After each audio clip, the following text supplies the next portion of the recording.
What's going on, guys? Great Disciple back with another video. In this video, we're going to continue our series in pornography. This one's going to be a little different. This one's going to hit home. Pornography ultimately leads to death.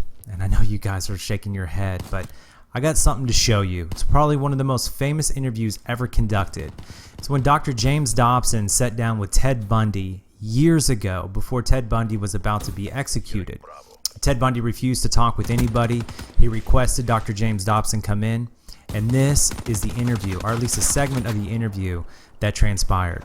I hope you guys enjoy it. Listen to what Ted Bundy says, okay? Background, a couple different gameplays, great if you want to watch them, but please watch the whole thing. I think you'll learn something. As always, hit that thumbs up button if you got something from it. Leave a comment down below. Let's talk about this because I have somewhere else I want to go with it, and I'll see you guys in the next one. Bye. They finally took me into this inner chamber, and then they brought Ted in. They took him in a little room and strip searched him before he could even talk to me. For the record, you are guilty of killing many women and girls. Is that correct? Yes, that's true. Ted, how did it happen? Take me back. What are the antecedents of the behavior that we've seen? So much grief, so much sorrow, so much pain for so many people. Where did it start? How did this moment come about? I grew up in a wonderful home with two dedicated and loving parents, one of 5 brothers and sisters. But as a young boy, and I mean a boy of 12 or 13, certainly, that I encountered outside the home again, in the local grocery store, the local drugstore, the softcore pornography, what people call softcore. But as I think I explained to you last night, Dr. Dobson, in an anecdote, that as young boys do, we explored the back roads and sideways and byways of our neighborhood, and oftentimes people would dump the garbage and whatever they were cleaning out of their house, and from time to time we'd come across pornographic books of a harder nature than more graphic, you might say, more explicit nature than we would encounter, let's say, in your local grocery store. My experience with, I'd say, pornography generally, but with pornography that deals on a violent level with sexuality, is that once you become addicted to it, and I look at this as a kind of addiction, like other kinds of addiction, I would keep looking for more potent, more explicit, more graphic kinds of material. Like an addiction, you keep craving something which is harder, something which gives you a greater sense of excitement, until you reach the point where the pornography only goes so far. You reach that jumping off point where you begin to wonder if maybe actually doing it will give you that which is beyond just reading about it or looking at it. Ted, after you committed your first murder, what was the emotional effect on you? What happened in the days after that? It was like coming out of some kind of horrible trance or dream. I can only liken it to after, I don't want to over-dramatize it, but to have been possessed by something so awful and so alien, and then the next morning wake up from it, remember what happened, and realize that basically, in the eyes of the law, certainly in the eyes of God, you're responsible. To wake up in the morning and realize what I had done, and with a clear mind and all my essential moral and ethical feelings intact at that moment,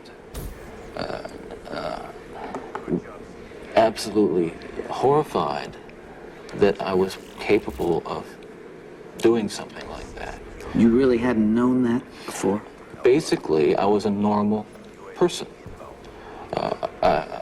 I wasn't some guy hanging out at bars or a bum, or I wasn't a pervert in the sense that, people look at somebody and say, I know there's something wrong with him, and just tell.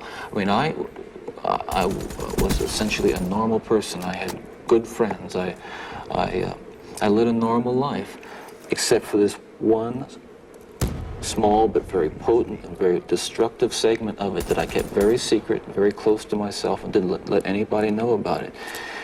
And part of the shock and horror from my dear friends and family years ago when I was first arrested was that there was no clue.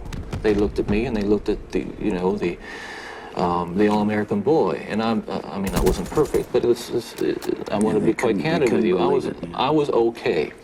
Okay, I was. And the basic humanity and basic spirit that God gave me was intact, but it unfortunately became overwhelmed at times. And I think people need to recognize that it's not some kind of those of us who have been so much influenced by violence in the media, in particular pornographic violence, are not some kinds of inherent monsters. We are your sons and we are your husbands. And we grew up in regular families. And pornography can reach out and snatch a kid out of any house today. He snatched me out of my home. It snatched me out of my home 20, 30 years ago. And as diligent as my parents were, and they were diligent in protecting their children, and as good a Christian home as we had, and we had a wonderful Christian home, there is no protection against the kinds of influences that are loose in a society that tolerates. You feel this really deeply, don't you? Ted, outside these walls right now, there are several hundred reporters that wanted to talk to you. Yeah. And you asked me to come here from California because you had something you wanted to say. This hour that we have together is not just an interview with a man who's scheduled to die tomorrow morning. I am here and you're here because of this message that you're talking about right here. You really feel that hardcore pornography and the doorway to it, softcore pornography, is doing untold damage to other people and causing other women to be abused and killed the way you did others. Listen, I'm no social scientist, and I haven't done a survey. I mean, I don't pretend that I know what John Q. Citizen thinks about this. But I've lived in prison for a long time now. And I've met a lot of men who were motivated to commit violence just like me. And without exception, every one of them was deeply involved in pornography, without question, without exception, deeply influenced and consumed by an addiction to pornography. There's no question about it. The FBI's own study on serial homicide shows that the most common interest among serial killers is pornography. That's true.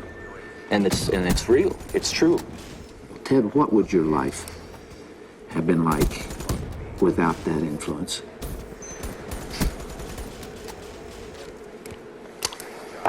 You can only speculate. Yeah. Well, I know it would have been far better, not just for me, and it's, excuse me for being so self-centered here. It would have been a lot better for me and lots of other people. I know that. Lots of other innocent people, victims and families. It would have been a lot better. There's no question about that. It would have been a fuller life. It's certainly a life that would not have involved, I'm absolutely certain, would not have involved this kind of violence that I have committed. I'm sure, Ted, if I were able to ask you the questions that are being asked out there, one of the most important as you come down to perhaps your final hours, are you thinking about all those victims out there and their families who are so wounded, years later, their lives have not returned to normal. They will never return to normal. Absolutely. Are you carrying that load, that weight? Is the remorse there? Yes, absolutely. in the past few days, myself and a number of investigators have been talking about unsolved cases, murders that I was involved in. And it's hard to talk about all these years later because it revives in me all those terrible feelings and those thoughts that I have steadfastly and diligently dealt with, I think successfully, with the love of God. And yet it's reopened that, and I felt the pain and I felt the horror again of all that. And I can only hope that those who I've harmed, those who I've caused so much grief, even if they don't believe my expression of sorrow and remorse, will believe what I'm saying now, that there is loose in their towns and their communities people like me today whose dangerous impulses are being fueled day in and day out by violence in the media in its various forms, particularly sexualized violence. And what scares me, and let's come into the present now, because what I'm talking about happened 20, 30 years ago, that is, in my formative stages. And what scares and appalls me, Dr. Dobson, is when I see what's on cable TV, some of the movies, some of the violence in the movies that come into homes today with stuff that they wouldn't show in X-rated adult theaters 30 years ago. This stuff... The slasher movies that you're talking about. That stuff is, I'm telling you, from personal experience, the most, that is graphic violence on screen, particularly as it gets into the home to children who may be unattended or unaware that they may be a Ted Bundy who has that vulnerability to that predisposition to be influenced by that kind of behavior, by that kind of movie, that kind of violence. There are kids sitting out there switching the TV dial around and come upon these movies late at night, or I don't know when they're on, but they're on and any kid can watch them. It's scary when I think what would have happened to me if I had seen. It's scary enough. That I just ran into stuff outside the home, but to know that children are watching that kind of thing today, or can pick up their phone and dial away for it or send away for it. But I'll tell you, there are lots of other kids playing in the streets around this country today who are going to be dead tomorrow and the next day and the next day and next month because other young people are reading the kinds of things and seeing the kinds of things that are available in the media today. Ted, as you would imagine, there's tremendous cynicism about you on the outside, and I suppose for good reason. I'm not sure that there's anything that you could say that people would believe. Some people would believe. Yeah. And yet, you told me last night, and I've heard this through our mutual friend John Tanner, that you have accepted the forgiveness of Jesus Christ and are a follower and a believer in Him. Do you draw strength from that as you approach these final hours? I do. I can't say that It's going to be being easy. in the valley of the shadow of death is something that I've become all that accustomed to, and that I'm strong and nothing's bothering me. Listen, it's no fun. It gets kind of lonely, and yet I have to remind myself that every one of us will go through this someday in one way or another, and countless millions who have walked this earth before us have. So this is just an experience which we all share. Yeah. Here I am.